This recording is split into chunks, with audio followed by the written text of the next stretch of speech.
3, 2, 1, action. You think that the money we're paying here is worth this experience? Okay, that's a different question. I don't even know why I asked. That's a different question.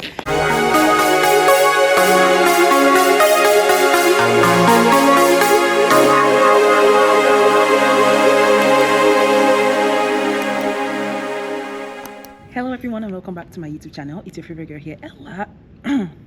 Of course, my name floats away. It's your favorite girl here, Ella, GPLLM candidate at the University of Toronto. If you're new here, welcome to the channel. Over here, I discuss all things law and I take you all on my journey trying to become a lawyer out here in the province of Ontario, Canada. If you're a returning subscriber, thank you so much for riding with me through this journey. If you haven't done so, remember to like, share, subscribe, turn on your notification bell so you get notified whenever I post my videos. And if you have questions, you can leave them down in the comment section while watching or at the end of the video. Leave a comment letting Sophia and I know how beautiful we're looking on this beautiful Saturday. Well, with us here today we have Sophia. Yay!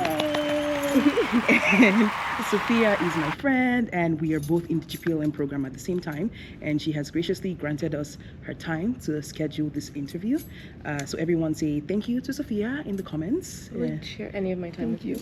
Oh, I love it. I love it. Thanks, Sophia. And we, not that it's any of your business, but we had to reschedule this interview a number of times because of the Go Train services, and Sophia was still able to reschedule it. So I really, really appreciate you for your time. Anything for you.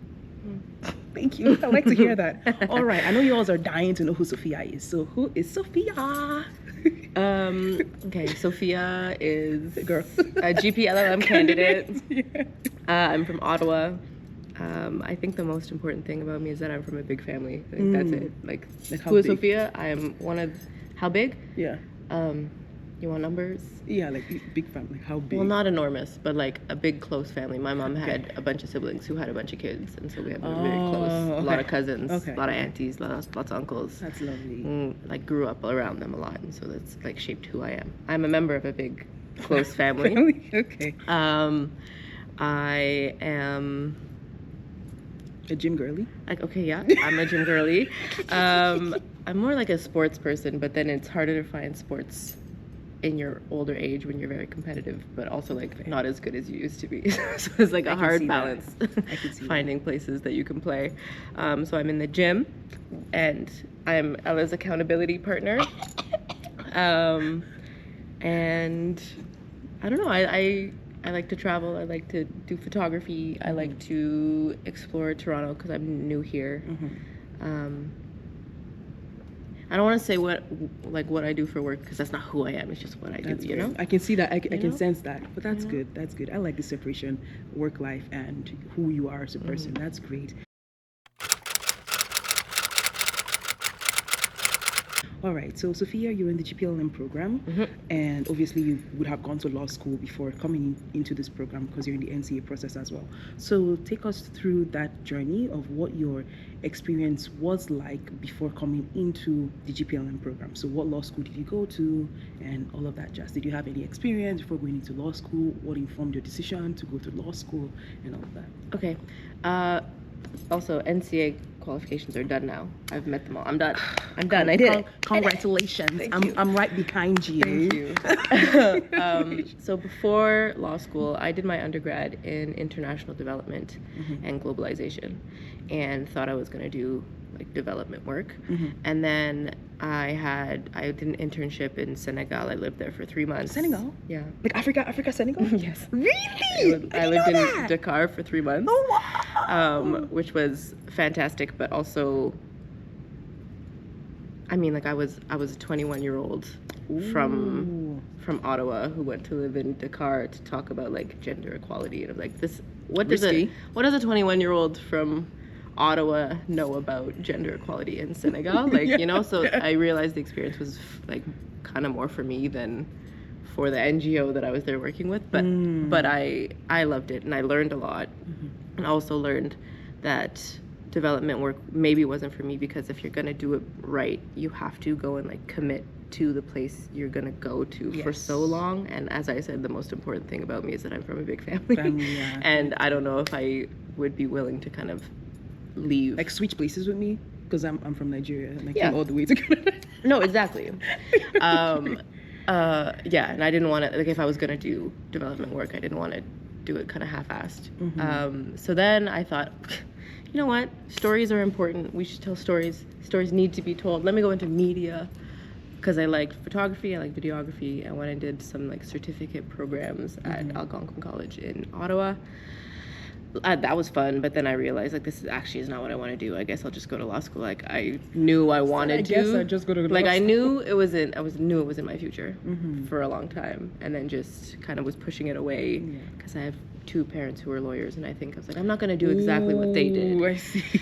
But then here I am doing exactly what they did. Yeah. So then I applied to a bunch of law schools, randomly applied to Trinity College in Dublin, and then Trinity got back to me first before any of the Canadian schools, and my parents and I were all like, well, this is going to be like a much cooler experience to be able to go and do that. So, okay, I'm going to do this. And then I ended up there. Okay. So I didn't have any like work legal experience before going, but I had 2 parents who were lawyers. Yeah. I mean, you could see your future, but you were avoiding it. Yeah. Okay.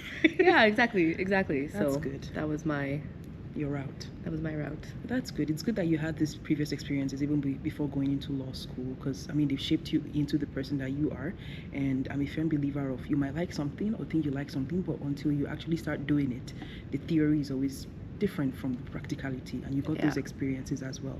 Yeah. So you did university law school at Trinity College in Dublin, Ireland. For those of you who don't know where that is this in the Republic of Ireland or in Northern Ireland, which is in the UK?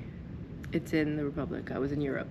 I was not in the UK. Oh, girl, you look at all my questions, and I was like, UK. No, you sent me the questions beforehand, and I was like, okay. I was like, first of all, this is not the UK. I'm in Europe. It was my question. I was like, okay, which one? And for those who might not know, the UK is made up of 4 different what's it called? Kingdoms.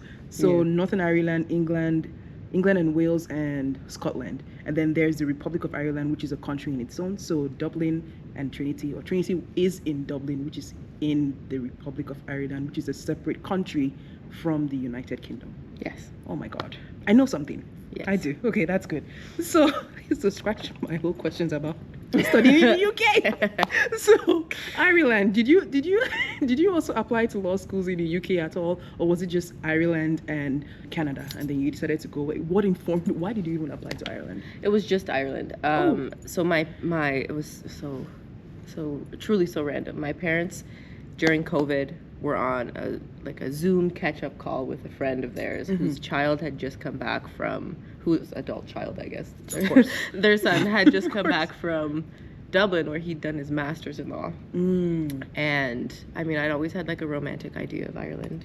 Always been like, oh, I want to visit, I want to go, I want to see it. And then my parents were just like, you have all of your documents together. Why? What's one more school? Yeah. You know? And I was like, yeah, you're right. So then I Googled law schools in Ireland. Trinity came up, and this looks nice. They had an exchange program as well, and which I really wanted to do because then I could be abroad. Yes. You know? Yes. And so I was like really attracted to the school. I was like, yeah, this looks fun. So then I applied, and that's why it worked. Yeah, that's how I ended up there. That's great. So being now in Ireland, you moved your life to go do law school. How many years was that process like for you? Because like traditionally in the UK, it's either 2 years if you already have a degree, or 3 years for those who just maybe don't have a degree or want the entire 3-year experience. So how many years was it, and what were like some of the advantages of studying in Ireland? Like what was the system like? I want to know, or rather we want to know. Okay, so I think a lot of people go to the UK to kind of expedite it because you can do it in 2 years. My goal was not to expedite it. I did it the long way because Ireland, it was a 4-year program where I was. It was like a pure undergrad. So I have 4 years. 2. Yeah, so it was 4 years. That's a long time. It was a long time. it was a long time, but I mean, it was great. Ooh. What were the advantages? No. So as I said, the exchange program was great. I also lived in France for a year because of it. Oh, lovely. Okay, I lived in Strasbourg for a year on an exchange and went to law school there. What is Strasbourg's famous for? Something about human rights, the Mhm, the European court. Court of Human. Yeah. I remember Yeah. that. Also, their Christmas markets.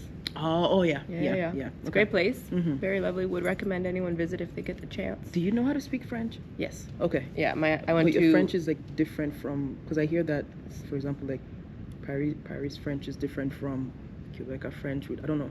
I don't Well, speak French, so.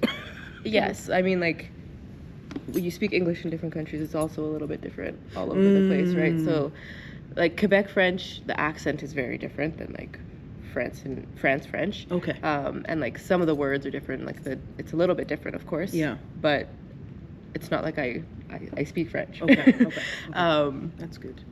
That's why I was also able to go to Senegal, because it was French speaking. Yeah. And it all worked You're out. right. I was asking about the advantages. Sorry to cut you short. You were talking it's about okay. it. We could go all over the place. It's fine. So the exchange program I really liked. Mhm. Trinity is like the top school in Ireland and a top like 100 school in the world, which means that the professors and like the guest speakers and the people who come to the school are also really special. Yeah. Like you get really interesting people coming by, and I really enjoyed going to talks with all of the different like departments and all over the school, because like people just showed up and I was like, wow, this person is here to talk to little old me, like this is cool. So that I really enjoyed. Being in Dublin was great. I really liked Dublin as well, and I mean the proximity to the rest of Europe was also great. So being able to travel. The other thing with the pure undergrad, and however, I don't know how it was in the UK, but like we had reading weeks as well, so I was able to travel. Well, I didn't have any reading week. I don't know if the people in the 3-year program did have, because they're the ones that will be in the pure like undergrad. But the ones in the 2-year program at University of Birmingham, we didn't have reading week. And another thing I'd say is that Trinity is a very international school. Okay. And so I met a lot of people from all over. Okay. And that was a really nice feature of the whole experience. That's lovely. That's lovely. It's good to hear that. I've never met anyone. I mean, I've met you now, but I didn't know anyone who went to Ireland. I think closest I've been to Ireland is that my public law professor at University of Birmingham is Irish. So, and I didn't expect that. You know, we came into class and I was hearing him speak, and I'm like, this is not the accent I'm used to. This is not what. And he was like, I'm from Ireland. I'm like, oh, that's it. Okay, but it's good to hear that you had a great experience and you've been able to even live in France for a year. It seems very, very unique. And when you were in France, then what were you learning? Was it like French law? Like what was that experience like then for you? And what year of the process? Was it in your first, second, third? It was in my year? third year. Okay. And it was actually a lot of EU law and international law. But EU law was a required class. I had to take it. Me too. For the program. Me too. At Trinity as well, so that was fine. I had to do it. And then a lot of international law, which I also really loved. Yeah, I like international law. Yeah, I wanted to do international law, and like that it was the teachers I got there were also great because of the courts that are in Strasbourg and everything too. Like, did you have the opportunity like to go into the courts and like see what? No, like, no. I went by them a bunch. But you had to like reserve times to go, and it just didn't work out. Well, that's fair. Yeah. That works. And so, how was the teaching styles like at Trinity? So, for example, did you have multiple professors to one course? Did you choose your own school schedule, or was it selected for you? Like, how was that? How was the grading system like? Was it like open book or closed book exam? Just in case there's anyone watching this who's thinking of going through the route that you went, something that they should know about the teaching or grading system. Okay. I thought that for the most part, I had excellent professors. Good. Like I was taught, for the most part, not all 100%, but for the most part, really enjoyed all of my professors. Like, okay. And also felt a lot of support from the school. Okay. If you needed assistance with anything. The grading system, I mean, some of the classes were 100% exams. Yeah, that's like that was like Birmingham too. Yeah, 100% exam, or maybe like 90%. You have some participation. Some of them had participation for some classes, but I think those were like the electives that, because I was in an undergrad, the electives that I had to take. Okay. I don't know. The grading was intense though. Like to get a first. They were stingy too, like the UK? Yeah. Oh yeah, they're very stingy. Like above 70 for a first. Bruh. Want me to be satisfied with a grade below a 70? I can't do it. Yeah. So, So it was hard that way. The grading was tough, but the teaching was good. Sometimes there were like 2 professors to a class, and they teach different parts, like for constitutional. Okay. When I think of the constitutional law, the hardest part of that class was that a bunch of the different like offices go by Irish names, and so because Irish is a language in itself, and so they're teaching the class, and instead of being like, okay, and then in this house, like something that I recognize, it'd be the word in Irish, and I'd be like, I don't know what that means. Yes. So it took me a second to wrap my head around all those things, and that was actually the hardest part of Irish law school for me, is all the cases with all the Irish names that I didn't know how to pronounce. Yeah. Like, how am I supposed to remember it in my head if I can't? Like, I don't know what this is called. That was gonna be my question too. Like, how did you adapt to that? Because I struggled with my public law professor. There's just one professor, and he was speaking English, but the teaching wasn't a problem. It was the reading. It was the reading. Okay. Also, Irish judges write so differently than Canadian judges do, and I find it much more difficult to read through. Yes. Yeah. Okay. It's the same for the UK. This is a different question. Sorry. No. It's a good thing. Off. It's a good thing because I found the same experience. I enjoy reading Canadian cases more than the ones like the UK. Very straightforward. This makes sense. You can say this in one sentence. Why are you stretching it into 5 pages? Why are you confusing me? Like, and then I have to look for the legal principle. If you know what your principle is, like, just tell me. Like, why are you stressing me out? Anyway, this is not a rant video. But did Ireland have a constitution? Yes. Okay, so good for you guys. We didn't have one to go by.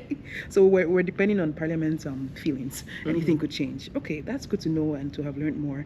And so you feel, as an international student at Trinity College, you felt supported. Yeah. Okay, that's good. I did. And did you have high expectations before beginning the program? Because I feel like your expectations have been met already. High expectations in what regard? So, for example, you got into Trinity. Some people, like myself, who get admissions into law school, there's a high expectations they place on the university of, this is the standard that I'm expecting from the school as an international student, as someone coming into law, and I hope that they meet the standards. Or did you just go like, I'm just going to enjoy this experience? Because of the reputation that Trinity had, I expected certain things, and I feel like it did meet the expectations I had. Okay. But I also say, like, I didn't really know where I was going before I got there. Like, I didn't know fully about Trinity, and then I went there and I was like, oh my god, like, look at me here. But yeah, no, I had a great time. I think it was a great experience. Maybe I'm just far removed, and maybe I've blocked out anything that I didn't didn't want to recall, but I don't remember anything like that was out from of the the ordinary. School that I had a hard time with. Like, finding accommodations was pretty easy with through them, and I mean, actually, accommodations in Ireland is brutal. How about opening banks? Because that was a tough one in the UK for me. Yeah, to open a bank, it was like you needed to have a phone. In order to have a phone, you needed to have a bank, and I was like, okay, then you need to help me out here, guys. You need to set an appointment. These things don't work together. Yeah. But as soon as I got the phone thing, everything was fine. Okay. It wasn't hard.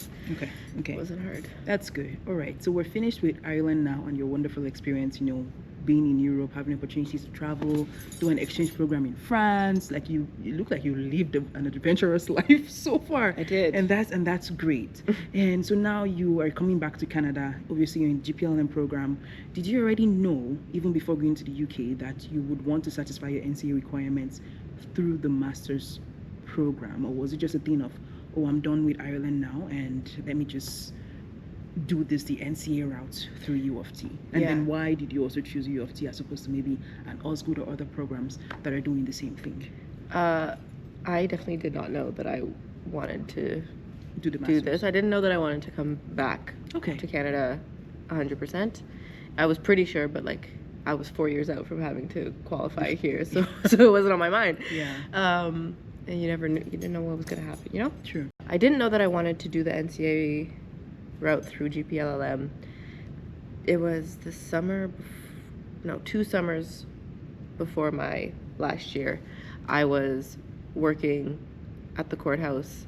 I got to go to like a Crown School thing, and one of the people who was teaching the class that I was volunteering in told me about her brother who did the GPLLM program. Yeah. So then I looked it up. I was like, oh well, this Sounds works. interesting. This works. After my second undergrad, I don't know that I want to be doing independent learning, like teaching myself all of these things. No. I think the Structured masters learning would be helpful to me. Mm-hmm. And then also it's on the weekends, which allows me to work full time, so that I can also live in Toronto. Yeah. And then also I knew that the articling position that I really wanted was going to be in Toronto as well. Okay. And so if I could be here and if I could do that, that would have been ideal. So then I worked towards those things, and those things happened. Okay, that's smart. That's good to know. And how has your experience been like? We're wrapping up the GPLLM program now. Yes, you are NCA qualified, but let's start with the NCA assessment first, because I don't know what that would have been like for you who went to Ireland. So what it was equally as annoying for me as anyone else. It wasn't more annoying. Like, did they treat you like a civil law student? No. Because Ireland is what? Is it civil or common law? Common law. Okay. I didn't know that. Yeah, it's common. Okay. That was another benefit of being in Ireland. That it was common law. Okay. So the system wasn't completely different from Canada. Okay. So that's good. And so did you have just the regular, like, 5 courses that was required and, like, some options? I thought it was going to be 5 because, as I said, I didn't do an expedited goddamn programs. Pardon my language. I didn't do it. I did it 4 years. So why would I have to take? Why are you hating on us that did 2 years? And I was in person the whole time. So what do you mean only more than 5 courses? But they told me I needed more than 5. Yeah. So that was... So I had to do 7. Okay. Yeah, I had to do 7. Okay, not bad. But you've met the requirements now, I did. all under 1 year, so which is a good thing. So I'll not stop complaining. But no, complain but further. I did it. Maybe someone from the NCA might watch my channel and just see in every video there's complaints about it. And maybe change the system, but at least I don't know. But at least, like, you weren't caught with having to, like, write an English exam or, like, do Aboriginal law. So maybe we shouldn't complain as much. But still. I would have loved to take Aboriginal law, but you were doing trial didn't advocacy. Have to. Yeah. Okay. I also like trial advocacy. I wish I took that course. I personally think that I'm taking right now. Aboriginal law should have been a full term class rather than an intensive course. Sure. Okay. I see what you mean. And that's a little bit why I lean to trial advocacy as well. Okay. Anyways, that's a different topic. No. That's fair. And so how has your learning experience now in GPLLM been like for you in comparison to the UK? So for example, if you're comparing, might be unfair for me to say to compare, but still, if you're comparing maybe the teaching systems, the grading style, the classroom experience, like, what would you say some similarities or differences are that you've been able to spot? I don't know that we can compare these two things. Like, this program is so intense, different. I took a 4-year program there, and this is like 1 year. They're completely different. Yeah. I think I got really lucky here though with my professors. I liked all of my professors in all my classes. Oh? Yeah. So far? Yeah. You're thinking of... Okay. Yeah. Okay. That's good. I think so, yeah. That's good. Don't overthink it. Now I'm like forgetting the classes that we've taken. Because you have your assessment done. It's done. Look at, she has a laundry mind. To forget. I can't forget it. I'm still on the train. Okay, that's good. I don't know that I loved everyone, but like I feel like I got kind of lucky. Satisfied. Yeah, I'm satisfied with it. You think that the money we're paying here is worth this experience? Okay, that's a different question. I don't even know why I asked. That's a different question. Maybe we cut that part out. That's a different question. That's a separate video for my own self. But okay. It's good. But okay, I know that you're working full time. And also, do you actually want me to cut that part out? No, it's okay. But in terms, like, it is like it's an expensive program to do.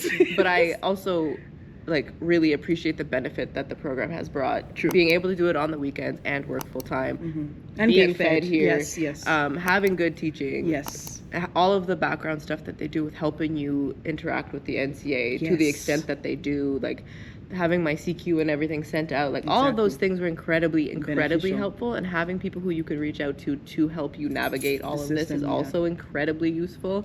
And so like I really appreciate that. it's just hard for me to be like, I love spending all that money on I this love program, spending like 36,000. But I did it. It has good advantages. Did it, and it's worked out for me, and so Okay. like I really enjoyed this program. Okay. And feel like there have been great benefits to doing it. That's good. I agree. Could have been cheaper, but I agree. Mm. And so now I know that you're working full time. Yes. And doing the GPLLM program. Did you always know that you were going to work full time and do the GPLLM program? And how have you been able to balance it so far? Did you have any tools set in place on how you're going to handle that? Because it's intensive. We're doing classes every weekend. Like, how are you studying? How are you focusing on work? How are you still going to the gym and like trying to live a balanced life? That's a really good question. I did know that I was going to be working full time because if I'm going to be in Toronto, I can't not be. I need to survive here somewhere. I need to pay rent, so I had to be working full time. But I really wanted a job that I could work and then go home, and I'm not thinking about the job when I go home because I didn't think that would work with having to study and having to write papers and all that. So I got lucky and got a job that I can just leave at work. Yeah. So that's been good, but I think another thing that maybe helped balance is that it was really cold this winter. And so I was just inside. I was just at home, inside. Yeah. Where was I going to go? That's true. That's true. And I also think probably being here for the first time, like brand new when I started, helped because like I don't know very many people yet. I don't know what to do yet. So I guess I'll just go to school. I'll go to work. I'll do my work at home. I'll get these things done. And so then I had work, I had school. And then in the mornings I could do gym. Okay. Like, that just worked out that way. Okay. But now that the weather is nice.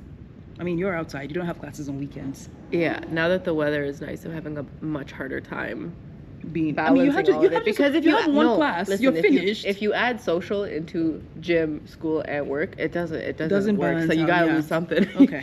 Yeah. Okay. That's fair. Well, I'm happy for you that you've like finished your NCA requirements. We are almost done with the master's program. Like we've come this far, and obviously we're thinking about articling in the future and then journeying on to become the lawyers that we are going to be. Hopefully, knock on wood. And so if someone is watching this video now, they're looking at you and Sophia's journey, what advice would you have for them that you think might be important for someone to know? So for example, something that you wish you had known before your journey started that you think might be beneficial to someone watching this video. I would say that if you have like an idea of something that you want to do that maybe seems far-fetched, at least just try. Okay. Just like if I hadn't applied to the school in Ireland, I wouldn't have gotten in. Yeah. You know, just try, just see if maybe I got rejected, whatever, but just try. Yeah. Just try is kind of the advice that I would give to anyone.